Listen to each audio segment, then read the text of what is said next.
Alors, Bezrat Hashem, le Chok d'Israël ce matin, Lilou Nishmat Aisha, Myriam Yamna Bat Chana, et aussi Machlouf Eliyahu Ben Frecha et Mordechai Shamir Ben Yehudit. Alors, le Chok Israël ce matin, c'est chez la Gemara de Shabbat 62b. Reshit Shemanim Imshachu. Il y a un verset dans le prophète Amos.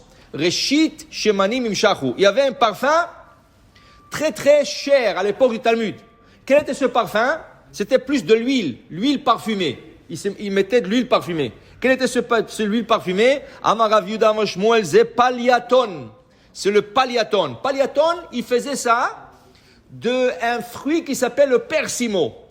Okay? D'ailleurs, c'est écrit que dans le Gan Eden, le grand tzadikim ont le mérite chacun d'avoir un fleuve ou plusieurs fleuves de l'eau de persimo. Ça veut dire qu'il y a de fleuves qui coulent avec cette chemin. Okay? Et le tzadikim, il jouit de ça dans le Gan Eden. Il y en a qui ont 13, il y en a qui ont plus, il y en a qui ont 1. Chacun selon son mérite. Mais pour te dire que cette huile était une huile très très importante. Et là, Metiv Rav Yosef, dit Rav Yosef, Afal Paliaton, Gazar Rabbi Yehuda ben Baba. Rabbi Yehuda ben Baba a décrété qu'après la destruction du temple, les femmes ne mettent plus le paliaton. Pourquoi? Pour sentir la douleur de la destruction. Alors il voulait diminuer ce plaisir pour que les gens prient pour la construction du nouveau Beth Mikdash. Parce que si tu as toujours du plaisir, tu ne sens pas que tu as besoin de quelque chose. Okay? Alors il a décrété Rabbi Yehuda ben Baba à la paliaton. La Gemara continue. Et qu'on a décrété aussi Mizreke Yain. Qu'est-ce que c'est Mizreke Yain? Des fontaines de vin. Qu'est-ce que c'est des fontaines de vin? Alors, Rabbi Ami et Rabbi Assi, Chadamar Kenish Kninin. Qu'est-ce que c'est Kenish Kenin? Kenish Kenin, dit Rashi, était un verre double. Alors, il y avait deux verres collés, un à côté de l'autre. Tu mettais le vin dans un, et il y avait une technique, dit Rashi, il y avait une technique en manout. C'était une technique, les gens jetaient le vin dans l'air et ils attrapaient ça avec le deuxième verre. Pourquoi ils ont fait deux verres? Tu mets le vin dans un, tu le jettes en l'air et tu attrapes ça dans l'autre. C'était une technique. Okay? Et ça, c'était comme la simha. Ça emmenait la joie. Comme nous on fait quand tu as la joie. Qu'est-ce que tu fais? Le haïm. On se tape le verre. Eux, ils jetaient comme ça le vin, ils l'attrapaient avec l'autre verre. Okay? Alors ça aussi, ils ont décrété. Pourquoi? Encore à cause de Beth Amikdash qui est détruit, on ne voulait pas. La Gemara nous rapporte de Masechet Sota, on trouve un autre décret. Là-bas, Rav Huna, dans la page 45, Rav Huna a décrété de ne plus écouter la musique. On n'a plus le droit d'écouter la musique. Une fois que le Beth Amikdash est détruit, pourquoi? Parce que le Beth Amikdash, il y avait de la musique. Les Lévis chantaient, chaque fois qu'on faisait un sacrifice, les Lévis chantaient. Okay? Alors ils ont décrété, après la destruction du temple, il n'y a plus de musique, on n'écoute plus la musique. Dit la Gemara, tu sortais sur le marché, depuis ce décret-là, tu sortais sur le marché, le vendeur là-bas qui vendait des canards, il vendait des canards, des poulets, il te disait, monsieur, je te donne 100 canards pour $1. Le gars, il disait, j'ai pas envie.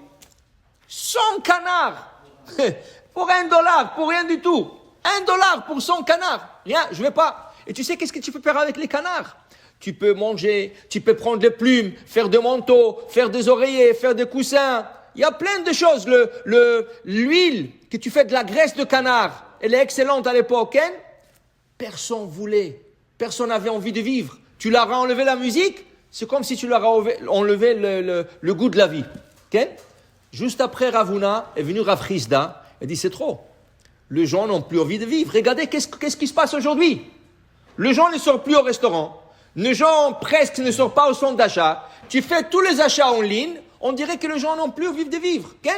Les gens n'ont plus envie de s'habiller. Alors ils vont pas dans des magasins des habits pour acheter des habits. Alors ils sortent pas le soir et tout ça. Alors les gens, ils ont perdu comme le goût de la vie. Okay?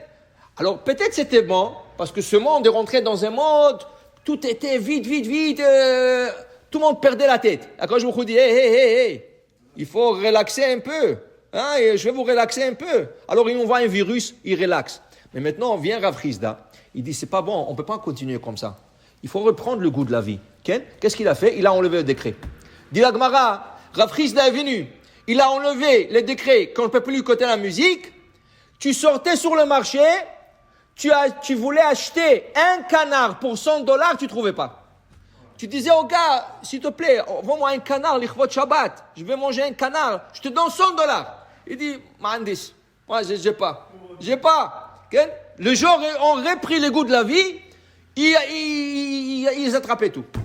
Pour te dire qu'il y a des choses qui ont été décrétées par nos sages à cause de la destruction du temple. Ici, c'est le parfum. Ici aussi, c'est le vin, le vin de kinin. Okay? Et aussi la musique. Trop, on ne peut pas. Mais il faut savoir qu'il y a des limites. Okay? Même la musique que tu peux écouter, tu n'as pas le droit d'écouter la musique goy. Qu'est-ce qu'il y a? D'abord, qu'est-ce qu'il y a dans la musique goy? I love you, I miss you, you die. C'est la même chanson, la musique est différente. C'est rien, il n'y a rien. Maken shwalu. Ve'aborek en bomaim. La musique juive, Tehillim, de chansons de Tehillim, de la belle musique, ça donne envie, ça rappelle le Beth Amikdash, ça nous donne envie d'aller à la synagogue. Ça, oui. Alors déjà qu'on a le droit d'écouter la musique, pas tout. Rav Chisda n'a pas permis toute la musique. Regardez dans Igrot Moshe, regardez dans Haveda, tous les grands décisionnaires. Ils ont dit, la seule musique permise est la musique juive. Maintenant, toi, tu veux écouter musique de background. Ça veut dire la musique sans mots, ok, ça va.